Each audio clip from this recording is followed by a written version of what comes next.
I'm currently here in beautiful Singapore, one of my favorite cities in the entire world. I've been exploring the city, doing research on the residency options, the banking, and getting a feel for the city. But despite how much I love the city, how efficient everything is, how clean everything is, how business friendly it is, I have decided to not move here and not even make it a part-time residency. And today I will tell you why, and why specifically I chose and will continue to choose Dubai as my main base over Singapore. But before we do that, there's many things to like about Singapore. It is an extremely safe place. They have very strong laws against any kind of crime. That's sort of how this country was built. And the other reason is because, well, it's the wealthy place. People here are doing well, and generally wealthy people don't commit as many crimes. The second thing we love is that it is a very forward-looking place. It is a place that's looking into the future, which is in stark contrast to a lot of the West that seem to be just looking at the past. Places like Western Europe and the UK, the only thing they have and what they seem to be clinging on to is their amazing history. What they don't have is a future. Singapore is rich now, and it is going to keep getting richer because they are making the right policies and they are looking into the future,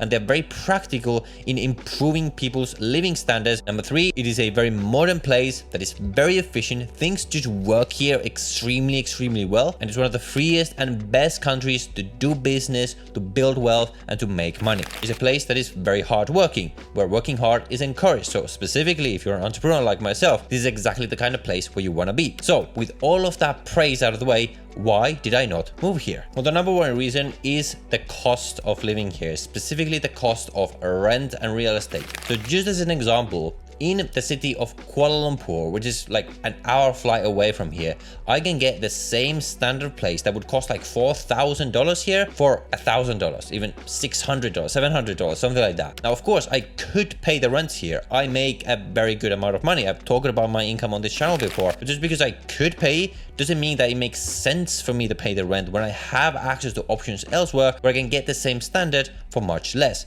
Even the city of Dubai, where I mainly live, which is also an expensive place, in terms of rent, it is statistically around $1,000 a month cheaper for the same kind of place. And not to mention the price of buying real estate if you actually want to buy real estate. In Singapore, the price per square meter is almost 28,000 Singaporean dollars, whereas the equivalent amount in Dubai is only 6,500 Singaporean dollars. So because in this season of life, I'm really focused on just amassing and building as much wealth as possible, I just can't really justify spending the amount of money that I would be spending to live here in Singapore compared to the other options that I have. Reason number two is simply the fact that nowadays the process to get residency, while you can do it, is not exactly that easy, and it will again be quite expensive. So if you're an entrepreneur, the way you would essentially get residency here in Singapore, and I'm going to make a more detailed video on this, is that you set up a company here, you hire yourself, and then you need to pass what is called this compass point system, where if you get enough points, then you're allowed to issue yourself a work pass and then hire yourself as a director,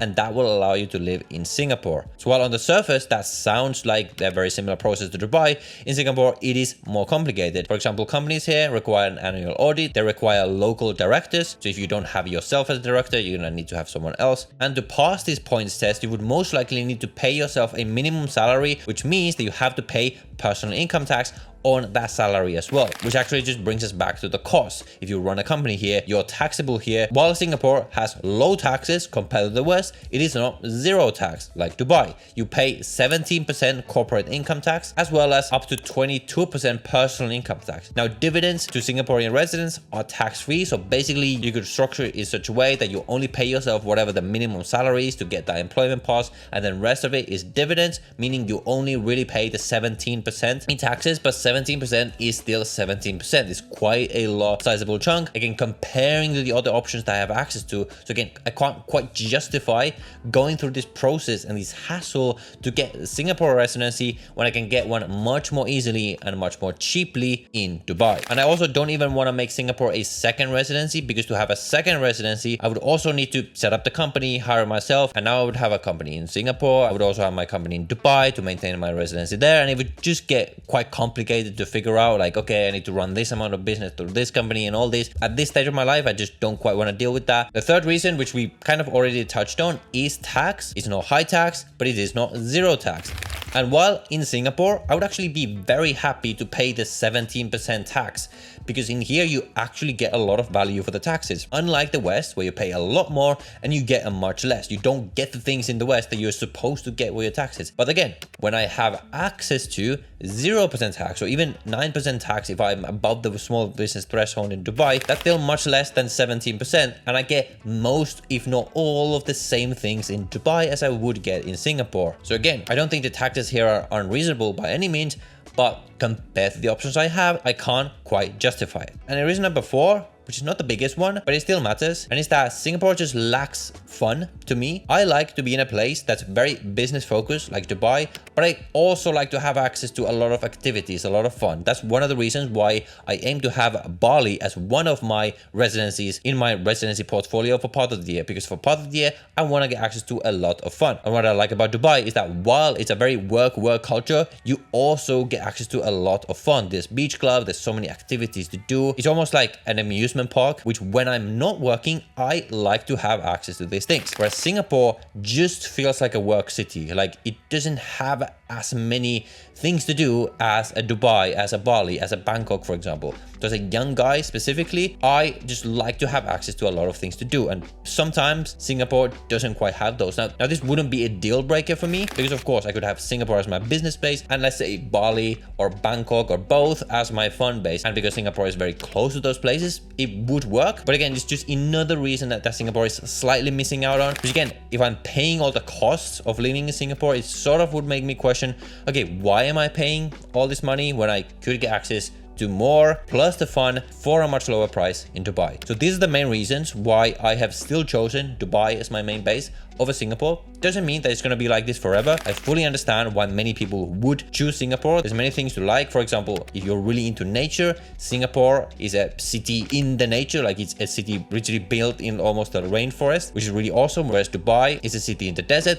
I don't really mind that. I don't really care about nature, so it's not a big deal for me. Another thing is the banking. That's actually one of the things that really makes me hope I had residency in Singapore, to get access to the banking. And that's not to say that Dubai banking is bad. It's just not at the same level of Singapore as far as I'm aware. And the third reason is that it's close to Asia. All of the other places outside of the UAE that I want to spend time in are in Asia, so that would again be 1 point in favor of Singapore. But even despite of these things, for now, simply it doesn't quite make enough sense for me to be in Singapore. But who knows, maybe that will change in the future. Which is why right now, more entrepreneurs who are sort of in the building stage of their career are going to Dubai than they're going to Singapore. I know so many people moving to Dubai right now. Now, if you're interested more in detail about why I chose Dubai over all the other places in the world, I made a full review right here after living in Dubai for a full year. So for my full honest review of Dubai, you might want to watch that video right there, and I'll see you in the next one.